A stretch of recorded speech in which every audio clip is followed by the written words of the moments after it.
The crystal chandeliers cast dancing shadows across marble floors. Designer gowns sweep past polished shoes. This is the Hartford Museum Spring Gala, where New York's elite gather to celebrate wealth disguised as charity. 23-year-old Amara Bennett moves through the crowd.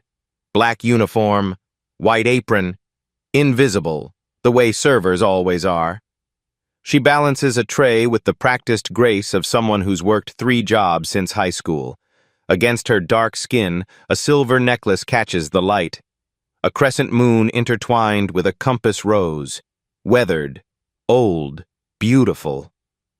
A woman's voice cuts through the murmur. Isn't it inappropriate for the help to wear jewelry? Especially something so ostentatious? Heads turn. Whispers ripple. Amara's hand instinctively touches the necklace, the only possession from a past she can't remember. Then, everything stops. 81-year-old Eleanor Whitmore stands frozen. Her champagne glass slips, shatters. Her face drains of color. She stares at the necklace. Her lips form silent words. Victoria. Have you ever wondered what a single object could unlock? What secrets hide in plain sight, waiting for the right moment to shatter everything you thought you knew? 3 days earlier, Amara's apartment in the Bronx, 482 square feet, peeling paint, a window that won't close all the way. But it's hers. Nursing textbooks cover every surface: anatomy, pharmacology, patient care. Finals in 2 weeks. Between double shifts at prestige events catering and studying, sleep is a luxury she can't afford. On her makeshift desk sits a worn manila folder, her entire history inside. She opens it. The same documents she's read 1,000 times. Birth certificate, baby girl Bennett, ward of the state. Date found, June 15, 2002. Location, Roosevelt Medical Center, New York. A single photograph of the necklace. Handwritten note attached. This was pinned to your blanket when they found you. I kept it safe. Mrs. Carter, Judith Carter, her foster mother from age 12 to 16, the only person who ever felt like family. Dead 7 years now from cancer. Amara traces the compass rose with her finger. 4 directional points: north, south, east, west. And beneath them, engraved in tiny script, May 29th, 2002. 2 weeks before she was found abandoned. Her roommate, Tessa Rodriguez, appears in the doorway. Fellow nursing student, best friend, the sister she chose. You're doing it again. Tessa's voice is gentle. The necklace thing. It means something, Tess. Amara doesn't look up. This engraving, it's custom work. Expensive. Someone cared enough to have this made. Maybe your birth mom was rich and had a breakdown. Or maybe she was running. Amara closes the folder.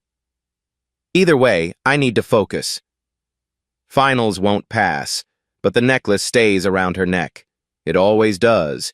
21 years. She's never taken it off. Not once.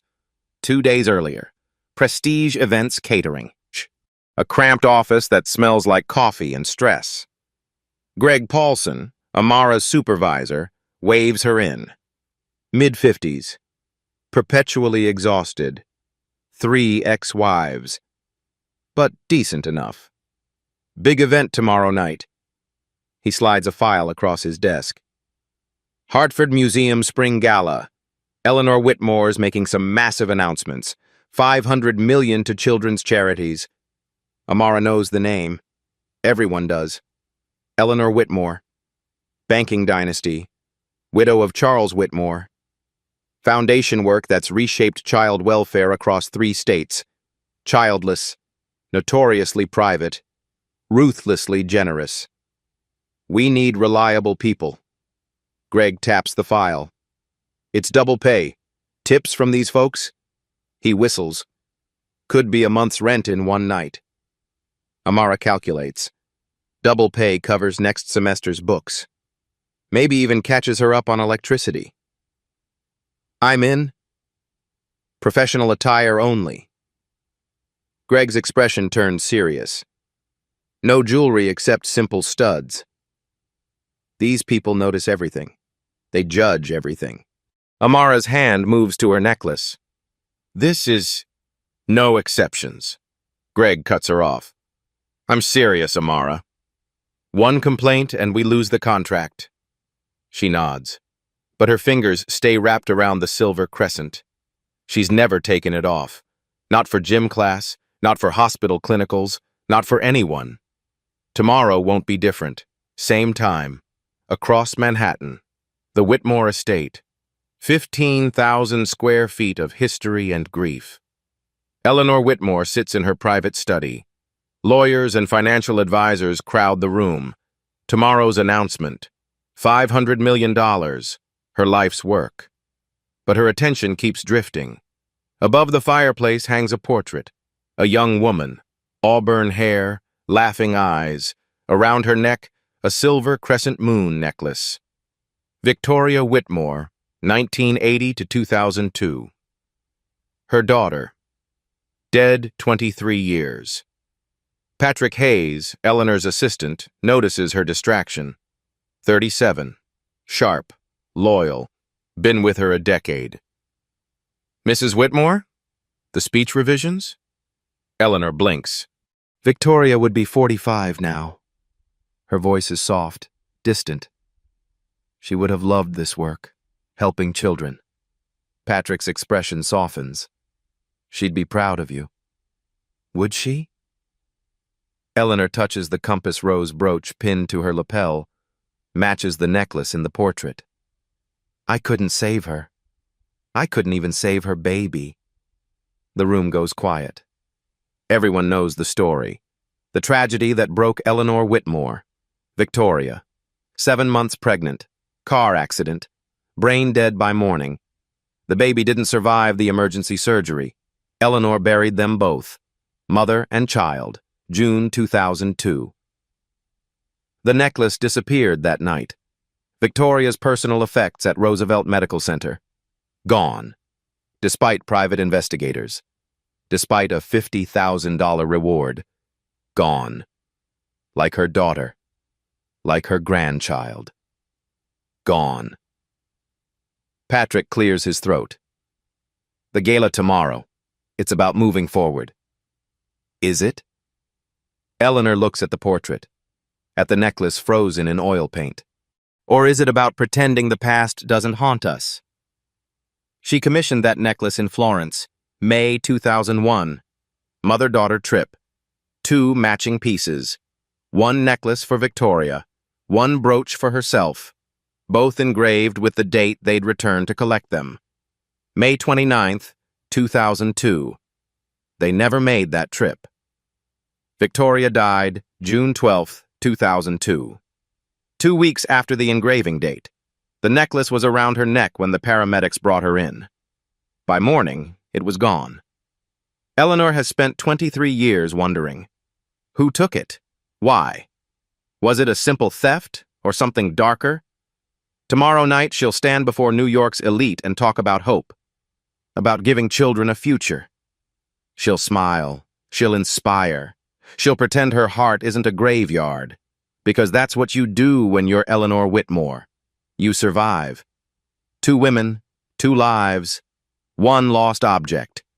Tomorrow night, fate will force them into the same room, and nothing will ever be the same. The gala. Moments after the champagne glass shatters. Security moves fast. 2 men in black suits appear beside Eleanor. Patrick rushes through the crowd. But Eleanor doesn't move. Can't move. Her eyes stay locked on Amara, on the necklace. The ballroom falls silent. 500 of New York's wealthiest holding their breath, watching a billionaire stare at a server. Eleanor's voice breaks the silence, barely a whisper, but it carries. Where did you get that necklace? Amara's heart hammers, every eye on her, judging. Assuming. She's been in this position before, always an outsider, always suspected. "It's mine." Her voice is steadier than she feels. "I've had it since I was a baby." "That's impossible." Eleanor takes a step forward. Her hands trembled. "I had that necklace made." Custom in Florence. There's only one. The crowd murmurs, louder now, accusations floating in the air. Stolen, must be stolen. A woman steps forward, mid-40s, perfectly tailored dress, a smile that doesn't reach her eyes. Carolyn Whitmore. Eleanor's daughter-in-law by marriage to her late nephew. Mother Eleanor. Carolyn's voice drips with concern. "Perhaps we should discuss this privately." I'm sure there's a reasonable explanation. Her tone says there isn't, but Eleanor ignores her, moves closer to Amara.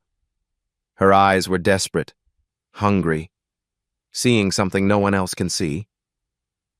"May I?" Eleanor's hand reaches out. Stop inches from the necklace. "Please." Amara wants to run, to disappear like she's learned to do her whole life. But something in Eleanor's eyes stops her. Not anger, not accusation. Grief. Raw, devastating, ancient. Amara nods. Eleanor's fingers touch the silver. Trace the compass rose. Find the engraving on the back. Her breath catches. 05.29.02. Eleanor's knees buckle. Patrick catches her. It's real. Victoria's necklace. 20 minutes later. A private room off the main hall. Amara sits across from Eleanor. Patrick stands nearby. Two others have joined them. Detective Raymond Costa, 62 NYPD, semi-retired but on the Whitmore family retainer, and Dr. Miriam Okafor, family reunification specialist, lawyer, sharp eyes that miss nothing. "I'm not pressing charges." Eleanor speaks first, direct. "I need to understand how you have that necklace." Amara's hands grip her knees. "I was abandoned." Infant. Outside Roosevelt Medical Center, June 15th, 2002. The necklace was pinned to my blanket. That's everything I know. The room temperature drops. Eleanor's face transforms. Color draining. Hands shaking harder. June 15th? Roosevelt Medical? According to my intake papers, yes, Patrick and Detective Costa exchange looks. Costa speaks carefully. Mrs. Whitmore's daughter Victoria died June 12, 2002, at Roosevelt Medical Center. Brain aneurysm following a car accident. The words hang in the air. Impossible. Terrible. True. Dr. Okafor leans forward. "Miss Bennett, do you have medical records? Birth documentation?" Just what the state gave me. Amara pulls papers from her purse. Always carries them. Her entire identity in a folder. Generic birth certificate. No parent names. No history. Eleanor's hands shake as she removes her compass rose brooch. Place it on the table beside Amara's necklace. They're unmistakably matched. Same metalwork. Same patina. Same tiny maker's mark underneath. A.F. Firenze. Alessandro Ferretti. Florence. The jeweler Eleanor commissioned in 2001. Victoria was 7 months pregnant when she died. Eleanor's voice fractures. Breaks. "The doctors told me the baby didn't survive. Emergency C-section, too much trauma. They showed me. They said it was over." Silence crashes through the room. Detective Costa clears his throat. "Mrs. Whitmore, if you're suggesting—" "I'm not suggesting." Eleanor's business voice surfaces, sharp, commanding. "I'm stating facts. My daughter died at that hospital. 3 days later, a black infant was found abandoned at that same hospital wearing my daughter's necklace. I want to know what happened." Amara's world tilts, spins. "Are you saying I might be—" "I'm saying we need DNA tests." Eleanor's eyes meet hers. Immediately. 4 hours later, a 24-hour medical lab in Manhattan. Cheek swabs, labels, chain of custody forms. Expedited processing costs more than Amara makes in a month. Eleanor pays without blinking. While they wait, Detective Costa opens his laptop. 23 years of digital archives from Roosevelt Medical Center. June 12th, 2002. Costa reads aloud. Victoria Whitmore, admitted 11:47 p.m. Motor vehicle accident, severe head trauma, passenger side T-bone collision at intersection of... Skip the delivery. Eleanor's voice was tight, controlled. Emergency C-section performed at 1:23 a.m. due to fetal distress. Costa's frown deepens. Official record states, infant female, delivered stillborn, 1:51 a.m. Mother expired at 2:14 a.m. from cerebral hemorrhage. Eleanor closes her eyes, reliving the worst night of her life. Costa continues. June 15th, 2002. Infant female found by maintenance worker Lewis Washington, 6:20 a.m., near the ER entrance. Estimated age 3 to 4 days. The preliminary exam showed good health, no distress. The baby had one distinguishing mark. He pauses. Small strawberry birthmark. Left shoulder blade. Amara's breath stops. Eleanor notices. What is it? Amara's voice is barely audible. I have a birthmark. Left shoulder blade. Strawberry-shaped. The room freezes. Show me. Eleanor stands. Amara hesitates. This is insane. This can't be real. But she turns, lowers her collar enough to reveal the mark. Small, reddish, shaped like an irregular heart. Eleanor's sob tears through the quiet. Victoria had the same mark, exactly the same location. Her father had it. Charles's mother documented it in all the family medical records, worried it was vascular. Patrick's face goes pale. If the baby survived, why would they report her stillborn? Dr. Okafor's voice is grim, professional. Either catastrophic medical error, or someone deliberately falsified the records. Detective Costa finishes. Eleanor stands. Her grief transformed into something harder, colder, more dangerous. Find out who delivered that baby. Find out who signed the death certificate.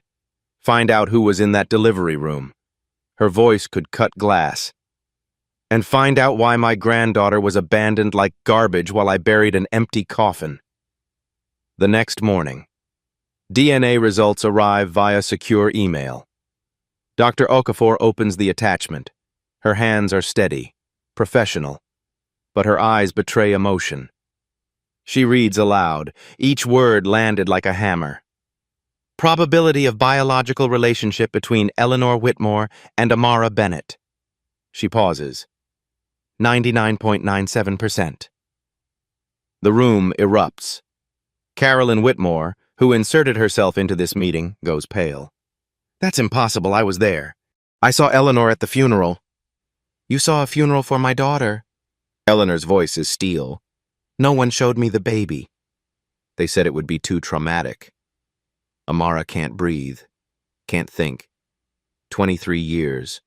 Foster homes. Poverty. Loneliness.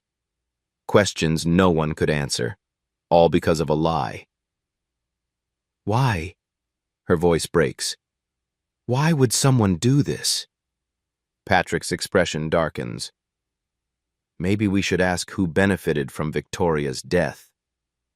All eyes turn to Carolyn. Her face flushes.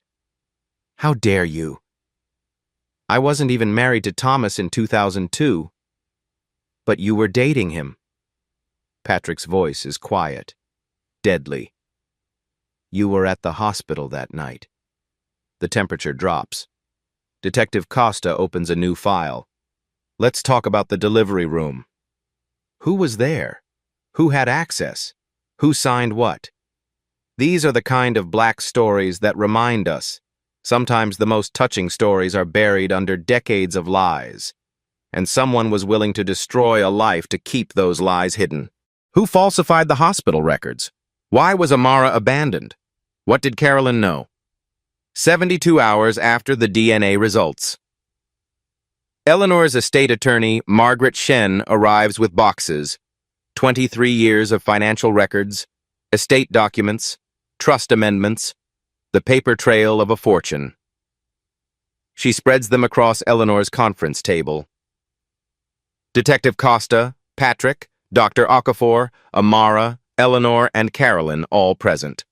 Carolyn brought her own lawyer, Harrison Breckenridge, silver hair, expensive suit, retainer that could fund a hospital wing. Margaret speaks like she's presenting evidence, because she is. When Victoria died in 2002, her estate was structured with a clear hierarchy. She points to a document. If her child survived, the child inherited Victoria's share. Approximately $1.8 billion in today's valuation. Amara's stomach drops. Billion. With a B. With no surviving heir, Victoria's share reverted to the 1998 Trust Amendment. Margaret slides another page forward. The secondary beneficiary was Thomas Whitmore, Eleanor's nephew. Carolyn's face hardens. Thomas is dead. Pancreatic cancer. 2019. What does this have to do with... everything? Patrick cuts her off. Thomas managed Whitmore Industries from 2002 until his death. You've managed it since. And the foundation. Detective Costa pulls up financial records on his laptop. Let's talk about money. June 2002. Dr. Philip Grayson, administrator of Roosevelt Medical Center, received a $250,000 consulting fee. He turns the screen, shows the wire transfer. From Whitmore Industries Legal Department. Approved by Thomas Whitmore. The room goes silent. Eleanor's voice is ice. Thomas authorized $250,000 to the hospital administrator the same month my daughter died. It gets better. Costa clicks to another screen. June 2003. Grayson received $500,000 from a shell corporation, Clearwater Medical Consulting, dissolved in 2004. Registered agent? He looks at Carolyn. Simon Vetch, your first cousin. Carolyn stands. I'm calling my attorney. Sit down. Eleanor's command stops her cold. You're not leaving until we understand what happened. Carolyn sits. But her lawyer leans in, whispers urgently.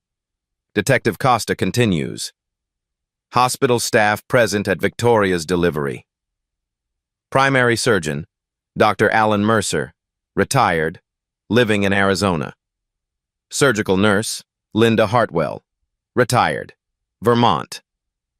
Anesthesiologist, Dr. Paul Rickman, deceased, 2007. He pauses on the next name. Attending physician who signed the stillbirth certificate, Dr. Gerald Thornton. A photo appears. Man in his 40s, white coat, confident smile. Thornton was terminated in 2003 for falsifying patient records. Unrelated case. Lost his medical license in 2005. Last known address, Jacksonville, Florida. Patrick leans forward. Someone paid him. That's speculation. Breckenridge, Carolyn's lawyer, objects. You have no evidence. Then explain the money. Eleanor's voice cuts like a blade. Explain why my nephew paid the hospital administrator. Explain why Carolyn's cousin's company paid him more. Carolyn's composure cracks. Thomas handled legal affairs. I don't know every transaction. You were there. Amara's voice surprises everyone, including herself. The night my mother died. You were there. I was Thomas's girlfriend. Of course I was there. And 3 days later, I was abandoned. Amara stands, faces Carolyn. With a necklace worth thousands. Why didn't whoever left me just sell it? Why keep it with me? Silence. Dr. Okafor speaks quietly. Because it was insurance. If the baby was ever found, the necklace was proof. Proof someone wanted the baby gone, but couldn't bring themselves to... She doesn't finish. Doesn't need to. That afternoon, Detective Costa makes calls. Linda Hartwell, the surgical nurse, 71 now, agreed to a video call. Her face appears on screen. Weathered. Tired. Guilty. I wondered when someone would come asking. Her voice shakes. 23 years. I've had nightmares every single one. Eleanor leans toward the screen. Tell us what happened. Linda takes a breath. The baby didn't die. She was perfect. Crying. Pink. Healthy. 7 pounds, 2 ounces. Amara's hand covers her mouth. But Dr. Thornton, he took her out of the delivery room, told us to document stillbirth. I tried to object. He said it was complicated. Family request. Family request? Eleanor's voice was sharp. That's what he said. I thought maybe... I don't know what I thought. But I was young, scared. He was attending. Costa speaks gently. What happened next? 3 days later, I was leaving my shift.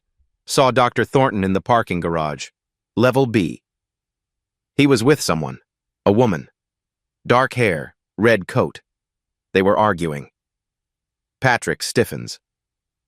Did you see her face? No. But I saw him hand her something. Wrapped in a hospital blanket. I didn't realize until years later what I'd witnessed. Why didn't you report it? Dr. Okafor asks. Linda's face crumples. I tried. Went to Dr. Grayson, the administrator. He told me I was mistaken, traumatized from the delivery. Then I started getting letters. What kind of letters? No return address. Typed. Said my family would be hurt if I talked. Said my daughter, she was 8, then they knew her school. Send me pictures of her playground. Eleanor closes her eyes. So I kept quiet. Got a transfer to a different hospital. I tried to forget. Linda wipes tears. I'm sorry. I'm so sorry. Amara can't speak. Can't process. They threw her away. Threatened a woman into silence. All for money. Detective Costa pauses the recording. Linda, the woman you saw, the red coat. Can you describe anything else? Expensive. Designer. Burberry, maybe? And she was tall. Confidence. Moved like someone used to giving orders. Patrick's face goes white. Carolyn had a red Burberry coat. 2002. I remember because Thomas bought it for her. Christmas 2001. All eyes turn to Carolyn. She's pale. Shaking. Thousands of women own red coats. This is absurd. You're building a conspiracy from... Then take a polygraph. Eleanor's voice was cold, merciless. If you have nothing to hide, I don't have to prove my innocence. Actually, Breckenridge says quietly, given the evidence, you might want to cooperate. Even her own lawyer sees it. That night, Eleanor's study. Amara sits by the window, looking at the city lights, trying to process that she's a billionaire's granddaughter, that her entire life was a lie, that people destroyed her for money. Eleanor enters with tea, sits beside her. I don't know how to be a family. Amara's voice is small. I don't know how to be your granddaughter. I don't know how to be a grandmother. Eleanor's honesty is gentle. But we'll learn. Together. They threw me away. Amara's voice breaks. Like I was garbage. No. Eleanor takes her hand. They stole you. They're not the same thing. You were wanted. Desperately. I just didn't know you existed. Amara looks at her. This woman who's a stranger. Who's her grandmother? Who lost 23 years? What if we can't prove it? What if they get away with it? Eleanor's eyes harden. They won't. I promise you that. A knock on the door. Patrick enters, face grim. Detective Costa found Dr. Thornton in Florida. He's willing to talk. Eleanor stands.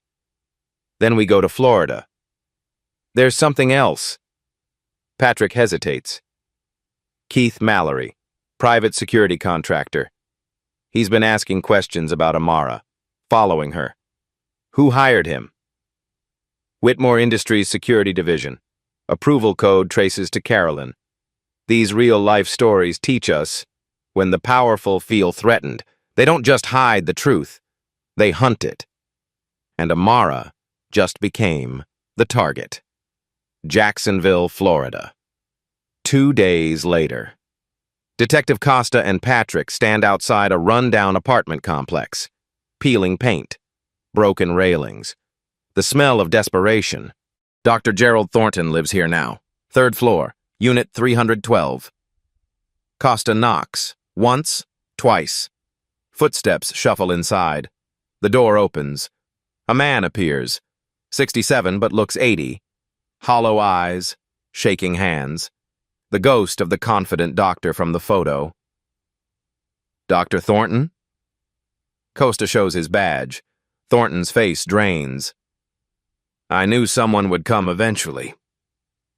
He doesn't ask why they're there. He already knows. Inside the apartment. Thornton sits on a stained couch, hands wrapped around a coffee mug. Can't stop shaking. I can't talk about that night. They'll kill me. Who will kill you? Patrick asks. I don't know. That's the point. Thornton's voice cracks. I've been running for 20 years, changing addresses, using cash. They still find me. Costa leans forward. Tell us what happened. June 12th, 2002. Thornton closes his eyes. I was paid. $100,000. Cash. Delivered to a P.O. box in 3 installments. Paid to do what? Falsify the stillbirth certificate. Take the baby to a specific location. Leave her there. The words land like stones. Where? Patrick's voice was tight. Maintenance closet. Near the loading dock. Level B. I was told someone would pick her up. Take her to a good family. Adoption. Private. No paperwork. You believed that? Thornton's laugh is bitter. I wanted to believe it. $100,000 pays a lot of gambling debts, so I documented stillbirth, took the baby, left her in that closet wrapped in a hospital blanket. With the necklace? It was around the mother's neck when she died. I thought, I don't know, maybe the baby should have something from her.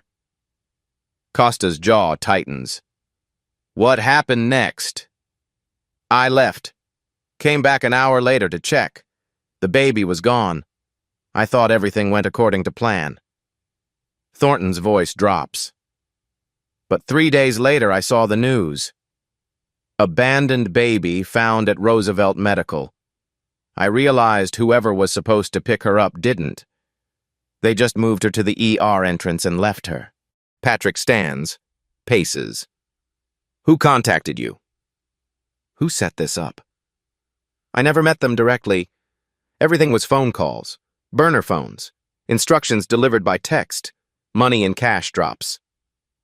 You must have heard something. A name. A voice. Thornton hesitates. There was one voicemail, left by mistake. A woman's voice.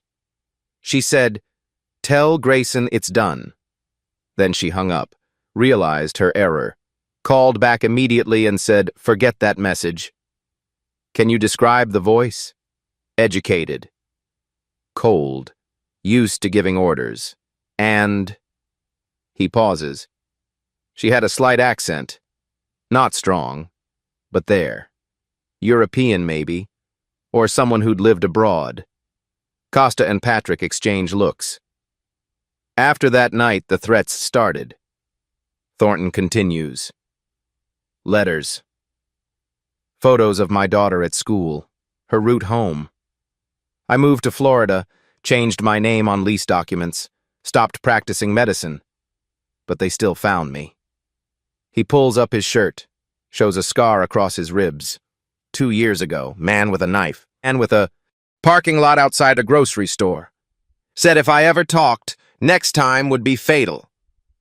Back in New York, Eleanor's estate. Amara can't sleep. It's 3 a.m. She's in the guest house Eleanor insisted she stay in, 24-hour security outside. Her phone buzzes. Text from Tessa. You okay? Saw the news. This is insane. The media found out.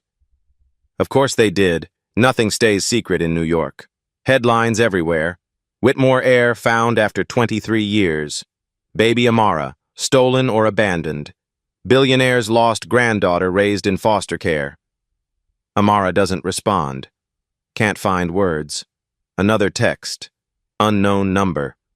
Stop asking questions. You survived once. Don't test your luck. Her blood goes cold. She screenshots it. Forwards to Detective Costa. But fear settles in her chest like ice.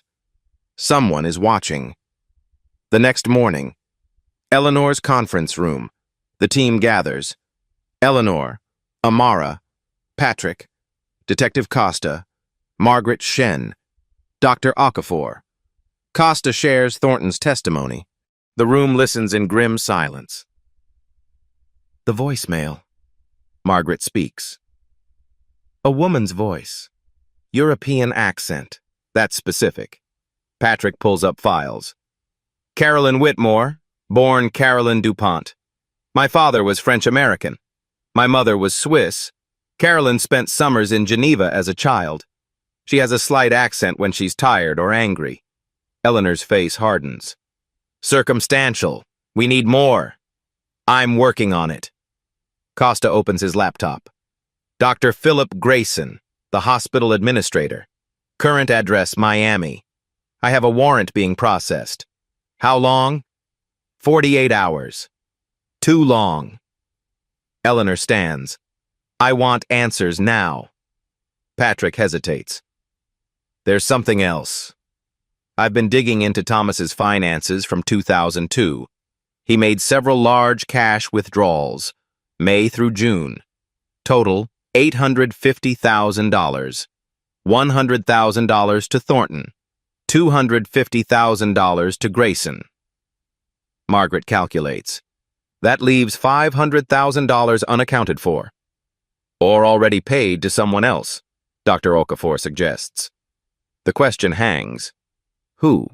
That afternoon, Amara returns to her Bronx apartment. She needs clothes, textbooks, her life before everything exploded. Security offered to accompany her. She refused.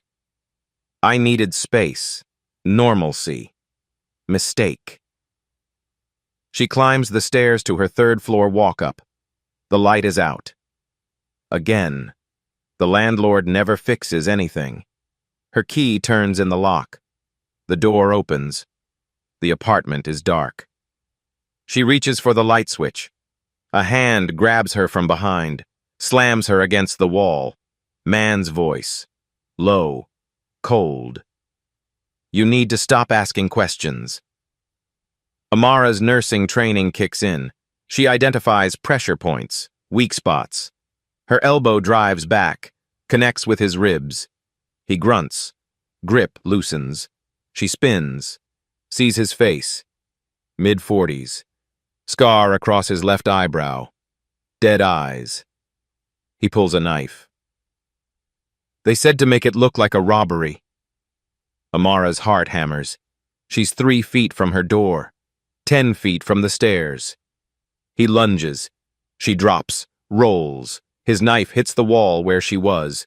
She runs. Down the stairs. He's behind her. Heavy footsteps. Getting closer. 2nd floor. 1st floor. Lobby. She bursts onto the street, screaming. People turn.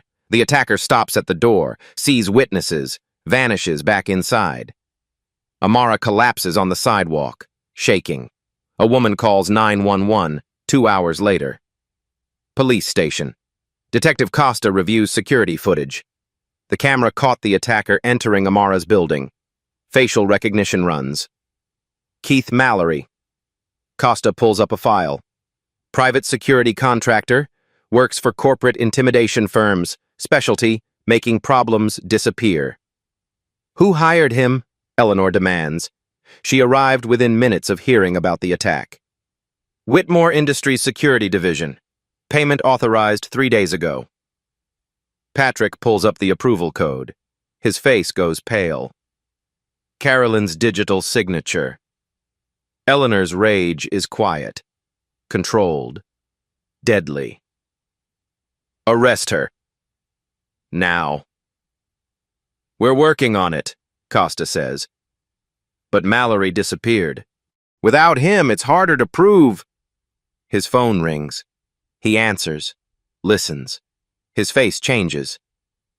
Keith Mallory was found dead in his apartment an hour ago.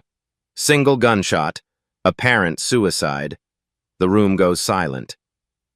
That's not suicide. Patrick says what everyone's thinking. That's tying up loose ends. Amara sits in the corner, processing. Someone tried to kill her, then killed the killer to cover tracks. Eleanor sits beside her. Take her hand. You're staying at the estate. No arguments. Amara doesn't argue. Can't. That night, a phone call. Detective Costa's phone rings. Unknown number. Detective Costa? A man's voice. Old. Weak. My name is Father Michael Reyes. I'm a priest. Hospice care at Mount Sinai.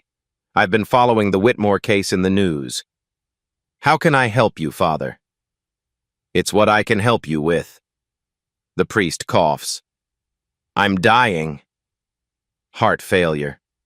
Weeks left, maybe days. I need to speak with Mrs. Whitmore. It's about Thomas, her nephew. Costa sits up straight. What about Thomas? He came to confession. 2019. Days before he died. He was tormented. Couldn't find peace. Father, the seal of confession. Thomas asked me to break it if the truth ever came out. He gave me written permission. Signed, notarized. The priest's breathing labors. He told me what he did. All of it. But he wasn't the one who planned it. Costa's pulse quickens. Who planned it? Someone Victoria trusted. Someone she loved like a sister. The priest pauses. He gave me a name. Dr. Naomi Carter. The world stops. Victoria's best friend? Costa can barely speak. Thomas said she came to him in May 2002. Told him the baby would ruin both their lives. Told him they could make it disappear. She had connections at the hospital. She had a plan. Costa stands, pacing. Why would Naomi Carter want Victoria's baby gone? Money, debts, desperation. Father Reyes coughs again, harder.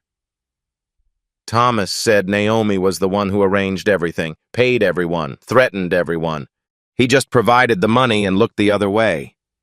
Sometimes the touching stories we hear about friendship hide the darkest betrayals. Because the people closest to us know exactly how to destroy us. The name drops like a bomb. Dr. Naomi Carter. Victoria's best friend. Maid of honor at her wedding. The woman who held Eleanor's hand at the funeral. Detective Costa pulls up files. Within minutes, her life spreads across his screen. Naomi Carter, now 46. Psychiatrist. Private practice on Manhattan's Upper East Side. Successful. Wealthy. Respected. But 2002 tells a different story. Columbia University roommates. Victoria and Naomi. 1998 to 2002. Inseparable. Every photo shows them laughing, arms linked, sisters by choice, until money destroyed everything. Costa digs deeper. January 2001. Naomi married Marcus Carter, hedge fund manager, worth $45 million. March 2001. Marcus filed for divorce. Cause infidelity. His infidelity. New girlfriend, Patricia Lowe, 26. Former assistant. The divorce was brutal. Marcus's lawyers argued Naomi contributed nothing to his wealth. Prenuptial agreement gave her minimal settlement. $200,000. That's it. Naomi fought back. Victoria testified as a character witness, spoke about Naomi's support during Marcus's business ventures, her sacrifices. It didn't matter. The judge sided with Marcus. January 2002. Divorce finalized. Naomi got $200,000 and crushing legal debt. But here's where it gets interesting. April 2002. 2 months before Victoria died. Victoria co-signed a loan for Naomi, $2 million, using Whitmore Foundation funds as collateral. Eleanor never knew. She forged my signature. Eleanor's voice shakes with rage. That loan was never authorized, Margaret Shen confirms. If Victoria died and her heir was eliminated, the loan would be written off as estate loss. Naomi keeps the money. No one asks questions. Patrick pulls up more records. June 26, 2002. Marcus Carter died. Boating accident. Hamptons. Investigation ruled it accidental. He was drinking. Fell overboard. Drowned. 2 weeks after Victoria died. Dr. Okafor notes. Patricia Lowe contested the will. Marcus promised to change it. But without proof, and with Naomi as the previous beneficiary, courts awarded Naomi the full estate through a legal loophole. Costa does the math. $45 million from Marcus, $2 million from Victoria, all within 1 month. And all she needed was for Victoria and the baby to disappear. Amara's voice is hollow. The pieces fit. Perfect. Terrible. True. Detective Costa makes a call. Dr. Naomi Carter? This is Detective Raymond Costa, NYPD. I'd like to ask you some questions about Victoria Whitmore. Silence on the line. Then, I heard about Amara. It's wonderful. Eleanor must be overjoyed. Her voice is smooth, practiced, but there's something underneath. Fear. Would you be willing to come to the station? Clear up some timeline questions? Of course. Though I'm not sure how I can help. That was 23 years ago. You remember it well enough. Another pause. Victoria was my best friend. You don't forget losing someone like that. No. Costa's voice hardens. You don't. They arrange a meeting, tomorrow, 2 p.m. Naomi agrees too easily, like she's been expecting this, that night. Eleanor can't sleep. She sits in her study, looking at photos of Victoria and Naomi, birthday parties, graduations, holidays. In every photo, Naomi is smiling, perfect teeth, perfect hair, perfect mask. How did Eleanor miss it? The envy, the resentment, the rage hiding behind friendship. Patrick enters quietly. You couldn't have known. I should have. I'm supposed to protect my family. She fooled everyone, even Victoria. Eleanor touches a photo. Victoria laughed. Naomi beside her, arms around each other. She murdered my daughter, stole my grandchild, and I invited her to the funeral. Patrick has no response. Some betrayals are too deep for words. The next day, 2 p.m. police station. Dr. Naomi Carter arrives 15 minutes early. Designer suit, Hermes bag, lawyer in tow, Douglas Wainwright, expensive, ruthless. She sees Eleanor in the conference room. Her mask slips for half a second, then reconstructs. Eleanor? It's been too long. She moves to embrace her. Eleanor steps back. Don't. Naomi's smile falters. She sits. Wainwright beside her. Detective Costa, Patrick, Dr. Okafor, and Margaret Shen fill the room. Recording equipment running. Dr. Carter. Thank you for coming. Costa begins. We're investigating the events surrounding Victoria Whitmore's death. Specifically, the disappearance of her baby. I thought the baby died. Naomi's voice was careful. The baby is alive. Sitting right there. Costa gestures to Amara. Naomi looks. Really looks. Her face doesn't change, but her hands grip her bag tighter. How wonderful. You must be thrilled, Eleanor. Eleanor says nothing, just stares, dissecting. Costa continues. We have testimony placing you at Roosevelt Medical Center the night Victoria died.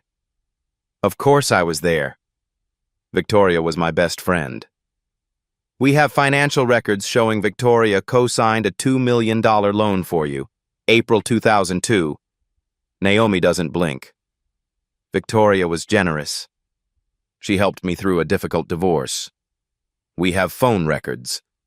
Costa slides papers across the table. 17 calls between you and Dr. Philip Grayson in the week before Victoria died. Why were you calling the hospital administrator? I don't recall. That was 23 years ago. We have testimony from Dr. Gerald Thornton. He says a woman with a European accent gave instructions to falsify the stillbirth certificate. Naomi's lawyer leans in. My client doesn't have to respond to hearsay. We have a voicemail. Costa plays it.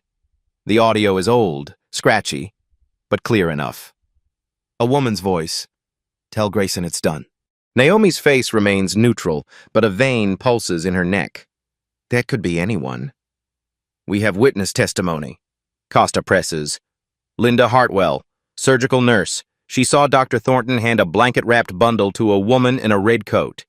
Parking garage, level B, June 15, 2002. Thousands of women own red coats. We have testimony from Thomas Whitmore, given to Father Michael Reyes on his deathbed. Costa plays the recording. Father Reyes's voice, weak but clear. Thomas confessed everything. He said Naomi Carter came to him in May 2002, told him Victoria's baby would ruin both their lives. She had a plan, contacts at the hospital. All Thomas had to do was provide money and stay quiet. The room goes silent. Naomi's mask cracks, just slightly. Thomas was dying. Delirious. This is inadmissible. Actually, Margaret Shen says, Thomas signed a notarized statement giving Father Reyes permission to break the seal of confession if the truth emerged. It's admissible. Wainwright whispers urgently to Naomi. She shakes her head. Costa leans forward.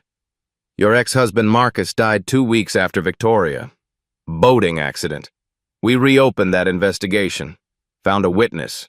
Boat mechanic, Carl Jennings. He was paid $50,000 to tamper with the safety equipment. He slides a photo across. Jennings, signing a sworn statement. He identified you as the woman who hired him. Naomi's breathing quickens. This is a setup. You're trying to frame me because you need someone to blame. We have bank records. Patrick speaks now. 3 cash withdrawals from your account, May 2002, totaling $150,000. The same week Thornton and Grayson were paid. Circumstantial. We have a motive. Eleanor finally speaks, voice like ice. You were drowning in debt. Victoria had everything you wanted, and her baby stood between you and $45 million. Naomi's eyes flash, rage pure, unfiltered. You have nothing, speculation and coincidence. We have enough to arrest you. Detective Costa stands. Dr. Naomi Carter, you're under arrest for conspiracy to commit kidnapping, fraud, and conspiracy to commit murder. Wainwright shoots to his feet. This is outrageous. You'll be hearing from... But something breaks in Naomi. 23 years of pretending, of hiding, of fear. It shatters. She stands, pushes Wainwright aside. You want the truth? Her voice rises. Fine. Yes. I did it. All of it. Wainwright grabs her arm. Naomi, stop talking. She shakes him off. Victoria had everything. Her composure explodes. Money. Family. Love. And she was going to waste it playing Mother Teresa. That baby would have inherited billions while I had nothing. Eleanor stands, hands shaking with rage. So, yes! Naomi's screaming now.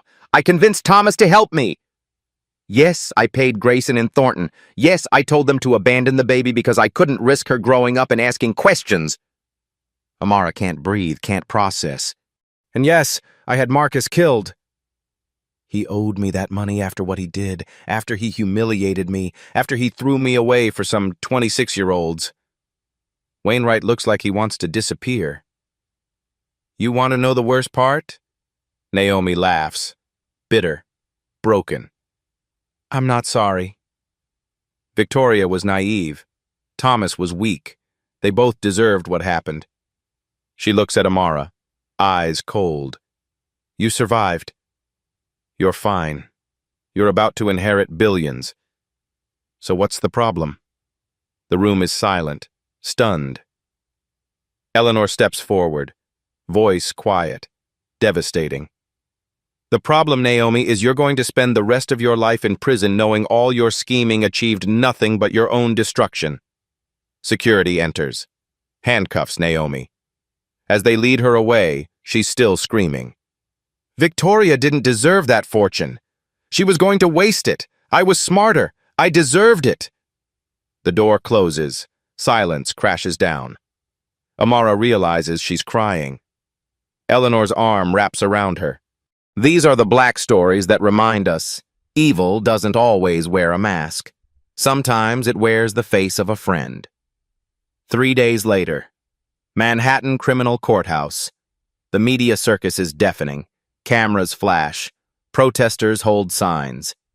Justice for Amara. How many others were stolen? Eleanor and Amara arrive surrounded by security. Inside, the courtroom is packed. Standing room only. Dr. Naomi Carter sits at the defense table. Orange jumpsuit, no makeup. The mask is completely gone. Douglas Wainwright beside her, looking like he aged 10 years. Carolyn Whitmore sits separately. Her own legal team. Accessory charges, conspiracy. Judge Ramona Torres enters. 64, 2 decades on the bench. Zero tolerance for games. All rise.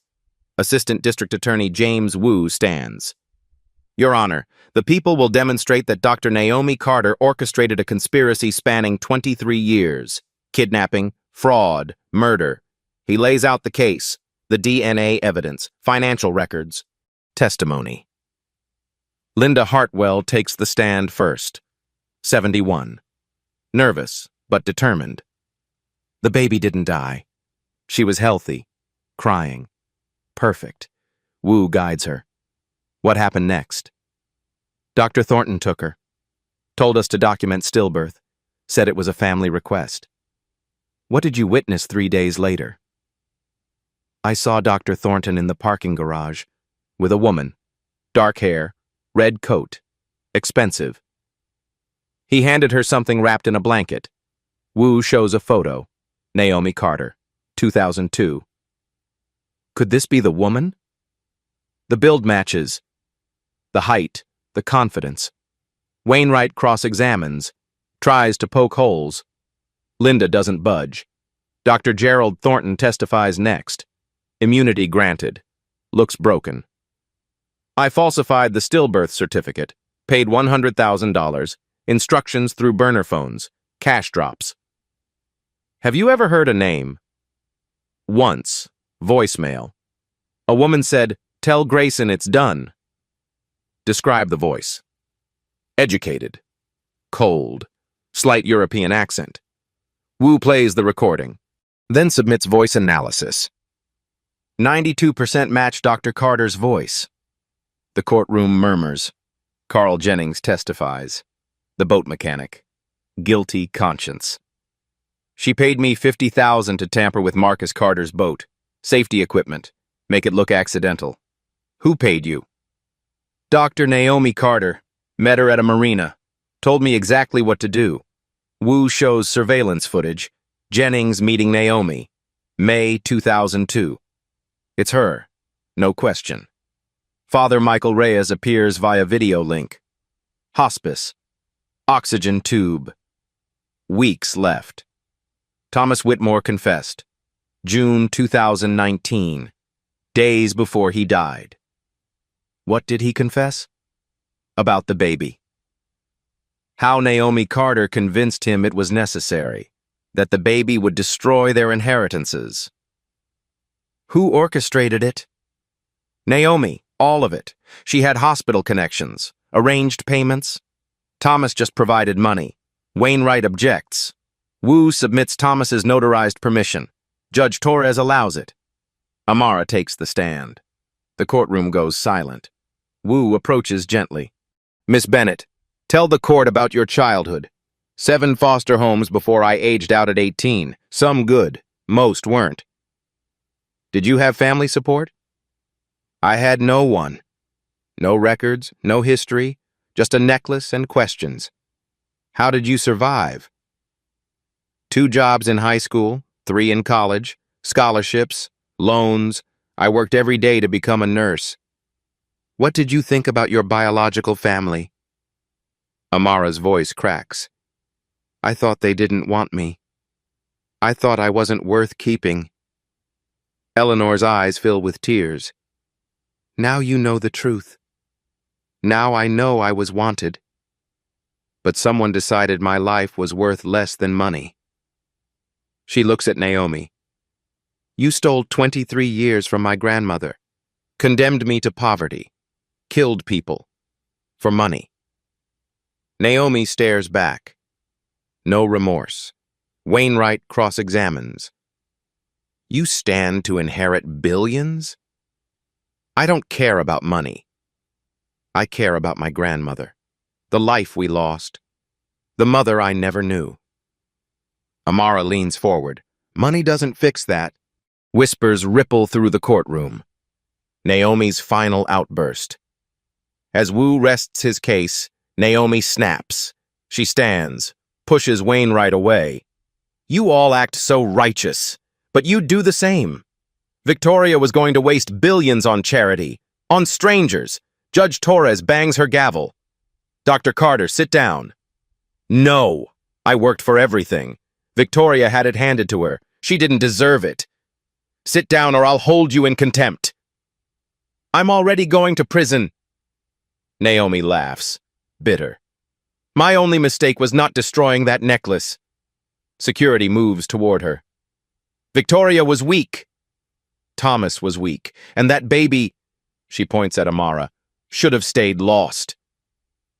Security restrains her, drags her back.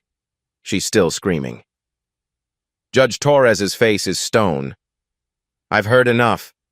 She reviews the evidence, the testimony, the confession. Dr. Naomi Carter, I find probable cause on all charges. How do you plead? Naomi cuts off her lawyer. Guilty. To everything. The courtroom explodes, sentencing. Judge Torres's voice cuts through chaos. Dr. Carter, you destroyed lives, murdered 2 people, stole a child's identity, corrupted professionals, threatened witnesses. She pauses. I sentence you to life in prison without parole. Sentences consecutive. Plus civil liability. Naomi doesn't react.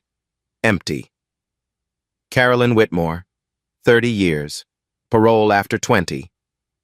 Dr. Philip Grayson, 15 years. Dr. Gerald Thornton, 10 years. License permanently revoked.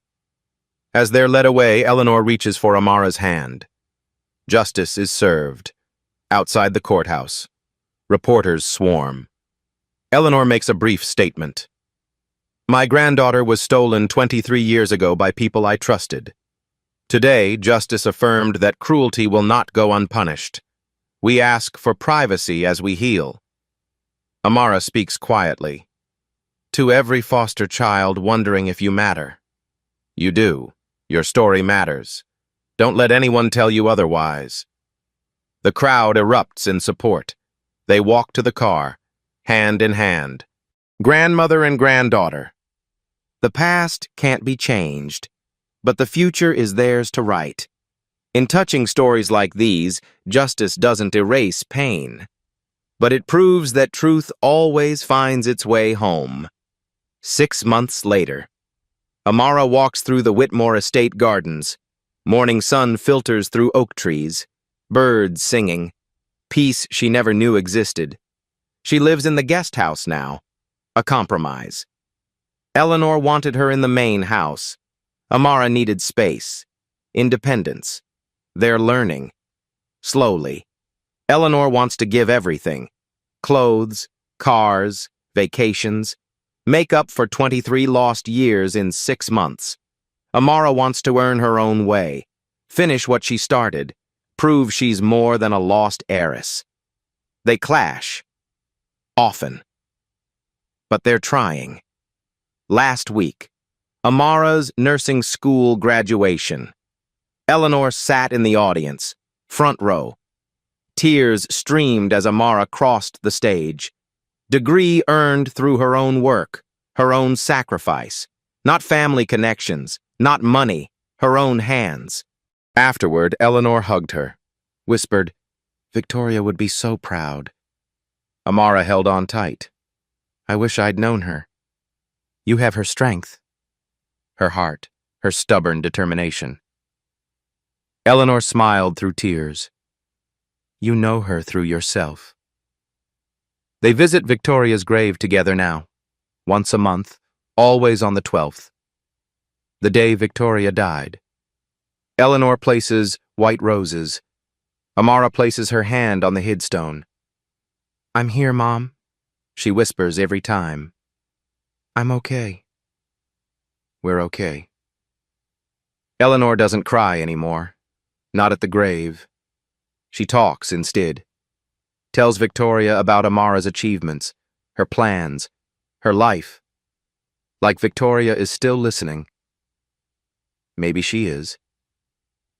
The Victoria Whitmore Foundation launches. $200 million. Eleanor's announcement was made 6 months ago. Now real. Operational. Focus, foster children, education scholarships, mental health services, family reunification resources.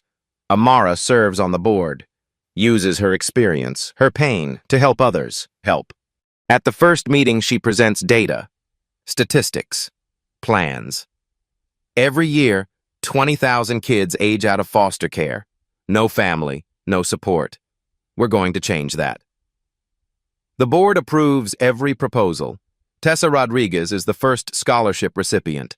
Full ride to Columbia's nursing graduate program. She hugs Amara after the announcement. You did this. We did this, Amara corrects. We're not letting anyone else feel forgotten. System changes ripple outward. The Amara Bennett Act passed the New York State Legislature. Requires DNA banking for all abandoned infants. Comprehensive database cross-referencing. Family connection protocols. Roosevelt Medical Center restructures completely. New protocols. Multiple verifications for any infant death certificate. Independent review required. Detective Costa heads a new task force. Investigating hospital fraud. Adoption corruption. They've identified 12 suspicious cases already. Dr. Okafor publishes a book. Stolen Childhoods. How Medical Corruption Destroys Families. Required reading in medical ethics programs nationwide. Change is happening because of Amara's story. The civil lawsuit settles. $45 million from Naomi's estate, Roosevelt Medical Center, co-conspirators. Amara's portion, $30 million. She donates every penny. Foster care reform, medical oversight programs, legal aid for family reunification. I don't need guilt money, she tells reporters. I need to make sure this never happens again. Eleanor watches the press conference. Pride overwhelmed her. 1 year after the gala. Amara works her first shift, registered nurse, Roosevelt Medical Center, NICU. Eleanor argued against it. Too many painful memories. Too much trauma. Amara insisted. This is where Mom died. Where I was stolen. But it's also where sick babies get saved every day. I want to be part of healing. She tends to a premature infant, monitoring vitals, adjusting IVs, speaking softly to terrified parents. During lunch, Eleanor visits, brings homemade sandwiches, only slightly burnt. They eat in the cafeteria, surrounded by chaos, beeping machines, rushing staff. It feels normal, not perfect, not without pain, but real. Amara touches her necklace, now accompanied by a compass rose bracelet Eleanor gave her, inscribed with both their names. You know what's funny? Amara says. What? I spent my whole life feeling lost, like I didn't belong anywhere. She looks at Eleanor. Now I realize I was never lost, just stolen, and you never stopped looking. Eleanor's eyes fill. I didn't know I was looking. But my heart knew something was missing. They sit in silence, comfortable, complete. Closing voiceover. Amara Bennett was abandoned as an infant, labeled unwanted, told by society she didn't matter. For 23 years, she fought to survive in a world that discarded her. But a single necklace, a mother's final gift, became the thread that unraveled a conspiracy, restored a family, exposed corruption. The villains are behind bars, the system is changing, justice prevailed. But the real victory? Eleanor finally hears someone call her grandma. Amara understood she was never unwanted. She was stolen. These real-life stories teach us, can broken families heal? Can justice defeat power? Can one person's courage change everything? Amara's story answers yes. But only if we refuse to accept injustice. Only if we fight for truth even when it's buried. Only if we remember every abandoned child has a story worth uncovering. The necklace was a symbol, but Amara is a miracle. Not because she was rescued, but because she never stopped searching for the truth. Have you ever wondered what secrets your family holds? What injustices hide behind closed doors? In a world that tells us to move on, to forget, Amara reminds us, truth is worth fighting for, and love always finds its way home. If this story touched your heart, share it. Comment below about your own journey. Subscribe to hear more touching stories about real people overcoming impossible odds, because every story matters, including yours.